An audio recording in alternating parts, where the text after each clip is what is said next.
చంద్రబాబు ప్రతిపక్ష నేతగా ఉన్న సమయంలో ఆయన కాన్వాయ్ మీద జరిగిన రాళ్ల దాడి కేసులో నిందితులు కస్టడీకి తీసుకోవాల్సిన అవసరం లేదని సుప్రీంకోర్టు స్పష్టం చేసింది.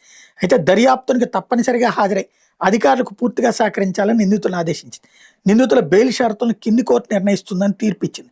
బాబు కాన్వాయ్ మీద దాడి ఘటనలో నిందితులైన కనిగంటి సజ్జనరావు మరొకరు తమ కస్టడీని సవాల్ చేసి సుప్రీంకోర్టులో స్పెషల్ లీవ్ పిటిషన్ వేస్తే దాని న్యాయమూర్తులు justice MM Sundaresh, justice Prasanna B Varale ద్విసభ్య ధర్మాసనం మంగళవారం విచారించింది.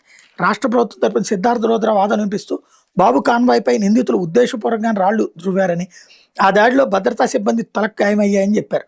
ఆరోపణల తీవ్ర దృష్ట్యా కింది కోర్టు నిందితులకు ఇచ్చిన బెయిల్ను హైకోర్టు రద్దు చేసిందని గుర్తు చేశారు. ఈ ఘటన లోతైన దర్యాప్తు జరగాల్సిన అవసరం ఉన్నందున నిందితులు కస్టడీకి ఇవ్వాలని కోరారు.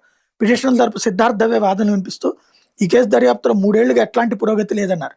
చంద్రబాబు అధికారంలోకి రాగానే ఉద్దేశపూర్వకంగా ఈ దర్యాప్తును మళ్లీ తెరపైకి తెచ్చారని చెప్పారు.